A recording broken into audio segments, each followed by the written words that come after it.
His most famous voyage was aboard the HMS Beagle, where he traveled to the Galapagos Islands.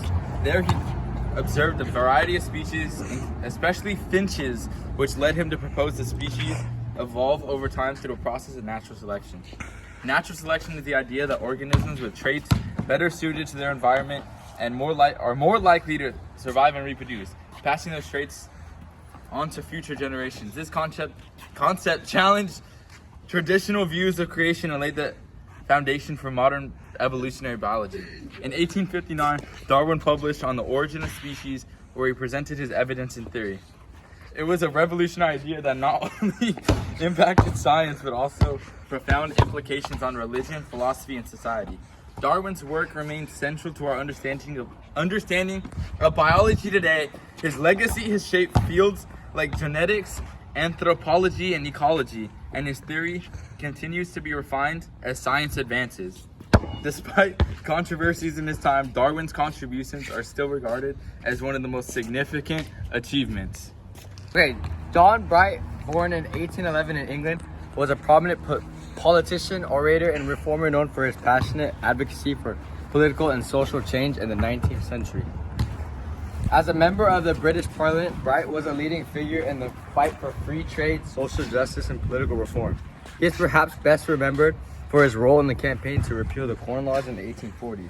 Now, the Corn Laws were tariffs and trade restrictions on imported grain, which benefited landowners but led to higher food prices for the working class.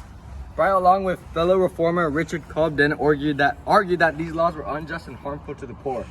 Their efforts were crucial in the successful campaign to repeal the laws in 1846, which marked a significant victory for free trade and a more equitable economic system. Beyond his work on trade, Bright was an advocate for broader political reforms. He championed universal suffrage, supported the expansion of the electorate, and pushed for greater representation for working class people. Yep.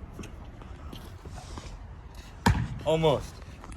Adam Smith, born in 1723 in Scotland, is often considered the father of modern economics. His most famous work, The Wealth of Nations, published in 1776, laid the foundations for classical economics and the concept of free market capitalism. Smith's ideas about economics were revolutionary at the time, emphasizing the importance of self-interest and competition in promoting economic prosperity. One of Smith's key contributions was the idea of the invisible hand, which suggests that individuals acting based on their own self-interest unintentionally contribute to the overall economic benefit of society. For example, a baker doesn't bake bread out of goodwill, but to make a profit. However, in doing so, they contribute to feeding the community. This idea challenged the mercantilist views of the time, which emphasized government control over trade and wealth. Smith also believed that markets should operate with minimal government interference, while he recognized the need for some regulation.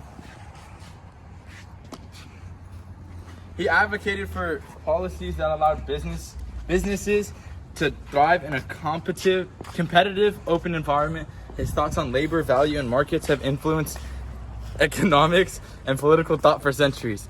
Though Smith lived in the 18th century, his ideas continue to shape economic policies and capitalism today. His endures in the belief that a free market economy is the best way to foster innovation, wealth, and prosperity.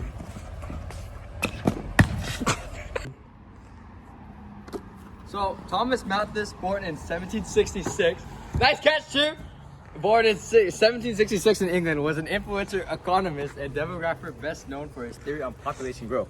In his seminal work, An Essay on the Principle of Population, published in 1798, Malthus argued that populations tend to grow exponentially while the resources needed to sustain them, such as food, grow at an arithmetic rate. Now, this imbalance, he suggested, would eventually lead to a population crisis where the number of people would outstrip available resources, causing widespread famine, disease, and death. Malthus's theory of population growth had a profound impact on economics and social thought. He predicted that without checks on population growth, such as famine, war, or moral restraint, human populations would grow uncontrollably, leading to a Malthusian crisis. This idea influenced later thinkers, including Charles Darwin, who incorporated aspects of Malthus's work into his theory of natural selection.